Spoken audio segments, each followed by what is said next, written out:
Assalamualaikum warahmatullahi wabarakatuh. Bismillahirrahmanirrahim. Saudara sekalian, bertemu kembali dengan saya Muhammad Yaniullah, pengawas madrasah di lingkungan Kementerian Agama Kabupaten Cianjur. Kali ini saya ingin sharing mengenai cara pembuktian kompetensi profesional dalam pelaksanaan tugas pokok guru kelas atau guru mata pelajaran ketika melaksanakan penilaian kinerja guru madrasah. Kompetensi ini terdiri dari dua komponen dengan dua indikator kinerja. Mari kita lihat. Nah, baik. Komponen yang pertama, penguasaan materi struktur, konsep, dan pola pikir keilmuan yang mendukung mata pelajaran yang diampu. Sekali lagi, ini komponen yang pertama adalah penguasaan materi, struktur konsep, dan pola pikir keilmuan yang mendukung mata pelajaran yang diampu. Terdiri dari tiga indikator kinerja. Indikator kinerja yang pertama, guru mengintegrasikan materi pembelajaran dengan konsep-konsep yang terdapat di dalam Al-Quran dan Al-Hadis. Indikator kinerja ini merupakan indikator kekhasan bagi guru madrasah. Bagaimana cara pembuktiannya? Pertama, bisa kita dengan cara mengecek dokumen RVP, fokus pada materi pembelajaran. Kita cek apakah guru mengaitkan materi dengan konsep yang ada di dalam Al-Quran atau Al-Hadis. Yang kedua, kita bisa mengamati praktek pembelajaran yang dilakukan oleh guru di dalam kelas. Lalu kita perhatikan apakah guru mengaitkan materi pembelajaran yang diajarkannya dengan konsep yang ada di dalam Al-Quran atau Al-Hadis. Indikator kinerja yang kedua, guru melakukan pemetaan kompetensi inti dan kompetensi dasar mata pelajaran yang diampunya untuk mengidentifikasi materi pembelajaran yang dianggap sulit, melakukan perencanaan dan pelaksanaan pembelajaran, dan memperkirakan alokasi waktu yang diperlukan. Saudara sekalian, kata kuncinya adalah melakukan pemetaan. Berarti yang melakukan pemetaan itu adalah guru itu sendiri. Jadi bagaimana cara kita pembuktiannya? Pertama, cek dokumen analisis atau pemetaan KI dan KD. Yang paling dicek pertama kali adalah ketika ada guru memilikinya, maka tanyakan apakah guru itu sendiri yang mengembangkannya atau dapat dari orang lain. Jadi kita cek kepemilikannya, lalu setelah kita melihat bahwa guru memilikinya, lalu kita cek ketepatan penurunan guru dalam menurunkan kompetensi dasar ke dalam indikator. Kita cek ketepatannya, ketepatan pemetaan tingkat berpikir, kemudian nanti menurunkannya menjadi materi pembelajaran. Dan kita lihat juga alokasi waktu yang dibutuhkan. Nah, sebab ini akan terlihat ketika guru memberikan waktu lebih dari 2 jam, 2 jam pelajaran, atau mungkin ada yang 4 jam pelajaran, atau ada yang 6 pelajaran.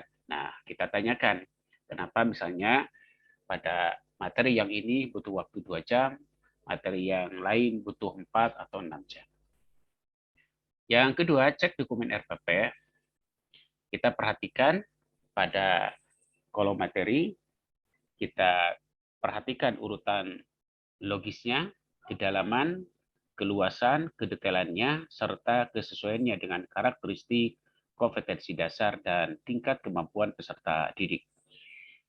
Kemudian bisa juga kita dengan cek hasil supervisi akademik, perencanaan dan pelaksanaan pembelajaran.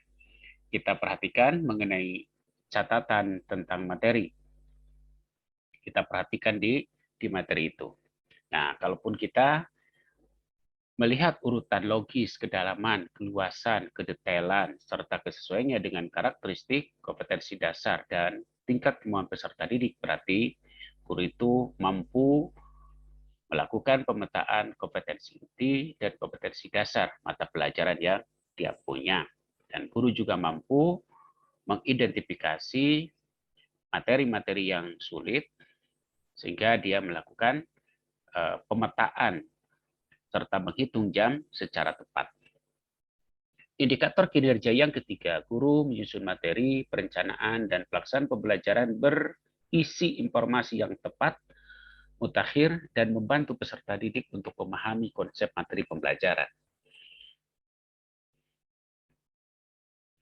Nah, saudara sekalian, dari indikator kinerja ini, kita bisa mencari pembuktian melalui penilaian terhadap materi pada RPP dan atau pada dokumen analisis pemetaan KI dan KD, maka kita bisa mengukurnya dengan tadi apakah materi perencanaan dan plasma pelajaran itu berisi informasi yang tepat, mutakhir, serta membantu peserta didik untuk memahami konsep materi pembelajaran. Yang kedua, kita juga bisa dengan cara mengamati proses pembelajaran di dalam kelas. Bagaimana penguasaan guru terhadap materi pembelajaran.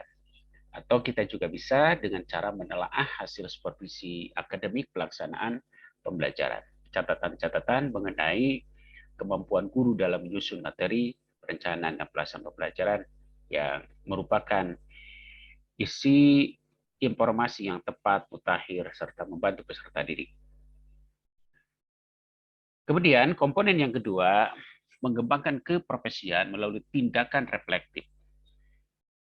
Komponen ini diturunkan ke dalam indikator kinerja. Indikator kinerja yang pertama, guru melakukan evaluasi diri secara spesifik, lengkap, dan didukung dengan contoh pengalaman dirinya sendiri. Jadi guru melakukan evaluasi diri secara spesifik, lengkap, dan didukung dengan contoh pengalaman diri sendiri. Bagaimana cara pembuktiannya? Pertama, cek dokumen evaluasi diri guru. Apakah catatan evaluasi diri guru itu spesifik, lengkap, lalu ada dukungan dari contoh pengalaman dirinya sendiri dalam melaksanakan tugas keseharian guru. Lalu kita hubungkan dengan rencana tahunan program PKB guru. Nah, sisi mana yang kita perhatikan? Cek selain akurasinya, cek juga apakah ada kesesuaian antara evaluasi diri tadi dengan rencana tahunan program pengembangan keprofesian berkelanjutan guru. Kemudian indikator kinerja berikutnya, guru memiliki jurnal pembelajaran, catatan masukan dari teman sejawat atau hasil penilaian proses pembelajaran sebagai bukti yang menggambarkan kinerjanya. Bagaimana cara pembuktiannya? Pertama, cek apakah guru memiliki jurnal pembelajaran. Itu dulu yang kita cek. Lalu ketika guru sudah memilikinya, kemudian cek keutuhan isi jurnal tersebut selama 1 tahun. Kemudian cek pula catatan masukan dari koleha, atau juga bisa cek catatan hasil penilaian pembelajaran yang menggambarkan kinerja dirinya, atau ketika guru tidak memiliki jurnal, kita lakukan wawancara dengan guru. Nah, mengenai apa? Mengenai gambaran kinerja dirinya, ditanyakan oleh kita, kemudian gali informasi sedalam-dalamnya sehingga kita bisa mendapatkan gambaran tentang kinerja guru pada indikator kinerja yang kedua ini. Kemudian tanyakan juga mengenai kekuatan dan kelemahan dirinya. Kemudian kita tanyakan apakah pernah mendapat masukan dari teman atau dari kepala merasa mengenai bagaimana cara mencari jalan keluar dari kelemahan yang terdapat pada dirinya. Nah, indikator kinerja yang ketiga, guru memanfaatkan bukti gambaran kinerjanya untuk mengembangkan perencanaan dan pelaksanaan pembelajaran selanjutnya dalam program pengembangan keprofesian berkelanjutan. Bagaimana cara pembuktiannya? Pertama, kaji bukti keikutsertaan dalam kegiatan pengembangan keprofesian berkelanjutan. Mungkin dalam bentuk KKG atau MGMP dalam bentuk workshop, dalam bentuk in-house training, dalam bentuk diklat atau guru menulis karya tulis ilmiah, mengembangkan karya inovatif, dan lain-lain sebagainya. Kita minta buktinya. Lalu yang kedua, telaah bukti belajar mandiri melalui akses laman atau website yang terkait dengan program pengembangan keprofesian berkelanjutan. Kita bisa menjelajahi atau menelaah guru pada website yang telah diaksesnya. Yang ketiga, wawancarai guru mengenai pemanfaatan gambaran kinerjanya dalam pengembangan keprofesiannya. Jadi selama 1 tahun itu, apa yang dilakukan oleh guru untuk mengembangkan dirinya sesuai dengan pola-pola yang ada pada pengembangan keprofesian berkelanjutan.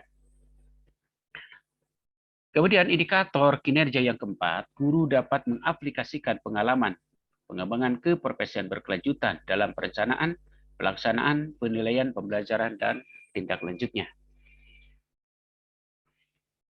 Jadi ini adalah terkait dengan aplikasi pengalaman PKB-nya dalam pelaksanaan tugas pokok guru, yang di perencanaan, pelaksanaan, dan penilaian pembelajaran. Nah, bagaimana cara pembuktiannya? Pertama, cek hasil penerapan pengalaman PKB guru pada perencanaan, pelaksanaan, dan penilaian pembelajaran, serta tindak lanjutnya.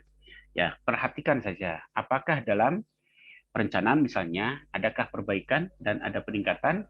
Begitupun dalam pelaksanaan, apakah ada peningkatan atau tidak? Begitupun juga dalam penilaian pembelajaran. Apakah ada variasi baru? Apakah ada cara baru dalam melakukan penilaian pembelajaran? Ada peningkatan atau tidak? Cara yang kedua, kita bisa menanya beberapa orang peserta didik. Mengenai apa? Ya, mengenai peningkatan pelaksanaan pembelajaran dan penilaian yang dilakukan oleh guru. Kita bisa membandingkan antara yang dilakukan guru pada tahun yang lalu dengan tahun berjalan di saat PKG ini dilakukan. Yang ketiga, kita juga bisa dengan cara mengecek tindak lanjut dari program PKB guru. Apakah misalnya dalam kegiatan MGMP atau dari kegiatan diklat atau dari kegiatan workshop. Kita tanyakan tindak lanjut yang dilakukan oleh guru. Yang berikutnya, indikator kinerja yang kelima, guru melakukan penelitian, mengembangkan karya inovasi, mengikuti kegiatan ilmiah, semisal seminar, konferensi, serta aktif dalam melaksanakan pengembangan keprofesian berkelanjutan. Bagaimana cara pembuktiannya? Cara pembuktiannya adalah pertama, mintalah bukti keikutsertaan dalam anggota profesi. Misalnya kalau guru MI pada KKG, guru MTS sama MA pada MGMP, apakah menjadi anggota atau tidak? Kita bisa menanyakan SK-nya misalnya, atau mungkin anggota PGM, Persatuan Guru Madrasah. Yang kedua, tanyakan bukti hasil karya tulis ilmiah, apakah dalam bentuk buku, dalam bentuk laporan penelitian, dalam bentuk artikel, atau mungkin modul pembelajaran, dan lain-lain. Kita juga bisa minta hasil pengembangan karya inovasi, misalnya dalam bidang media pembelajaran, atau dalam bentuk teknologi tepat guna yang bersifat sederhana. Nah, kemudian yang ketiga, bisa kita juga dengan menanyakan bukti keikutsertaan guru dalam kegiatan ilmiah, misalnya dalam kegiatan seminar, diskusi, webinar, dan lain-lain. Atau bila itu semua tidak ada, maka silahkan wawancari guru mengenai litbang, mengenai penelitian dan pengembangan karya inovasi dan partisipasinya dalam kegiatan-kegiatan ilmiah selama 1 tahun. Ya, kalau memang tidak ada sama sekali, kemudian tidak bisa meyakinkan hasil wawancara dari guru, ya berarti kita jangan memilih skor 1, lebih-lebih 2, tetapi ya kita ambil atau pilih skor 0, sebab tidak bisa membuktikan.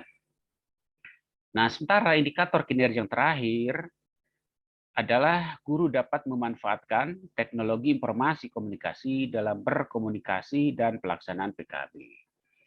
Nah, ini kata kuncinya, memanfaatkan TIK, berkomunikasi, dan PKB. Jadi dua ya.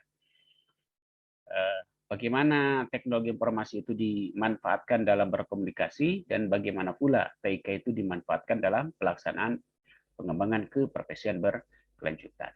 Bagaimana cara pembuktiannya? Pertama, kita bisa menelaah jejak digital guru dalam penggunaan teknologi informasi dan komunikasi, baik media sosial, misalnya ada WA, kemudian ada Facebook, kemudian ada Instagram, atau mungkin juga ada Twitter, atau mungkin ada bentuk yang lain.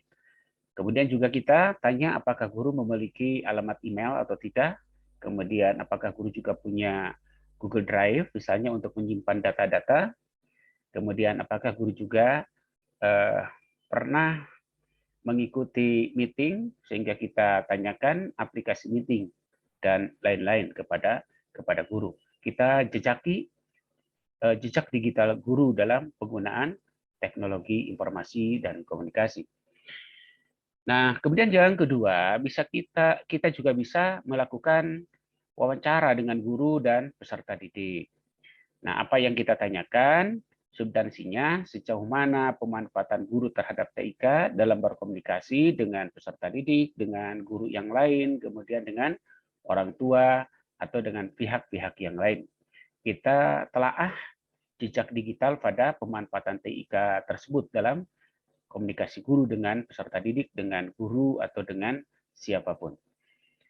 Atau mungkin guru juga memanfaatkannya dalam memanfaatkan TIK itu dalam pelaksanaan penilaian kinerja berkelanjutan. Nah, itu silahkan telaah jejak digitalnya.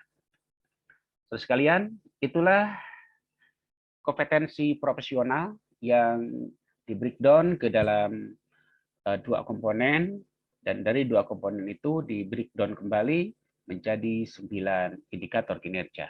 Semoga membantu Bapak dan Ibu. Apakah Bapak dan Ibu sebagai pengawas madrasah, atau sebagai kepala madrasah, atau sebagai tim penilaian kinerja guru, atau juga Bapak dan Ibu adalah guru madrasah yang menjadi sasaran penilaian kinerja guru madrasah. Baik, terakhir saudara sekalian, saya mengingatkan cara pemberian skor.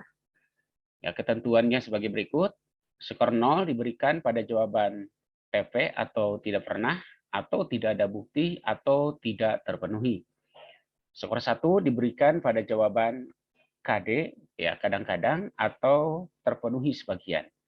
Dan skor 2 diberikan pada jawaban SL, selalu, atau terpenuhi seluruhnya, atau maksimal. Demikian saudara sekalian, semoga bermanfaat dan membantu dalam pelaksanaan penilaian kinerja guru madrasah yang ini harus kita mulai diterapkan pada tahun 2021 sebagaimana pada Juknis yang telah diterbitkan oleh Kementerian Agama Republik Indonesia. Demikian, wallahu muwaffiq.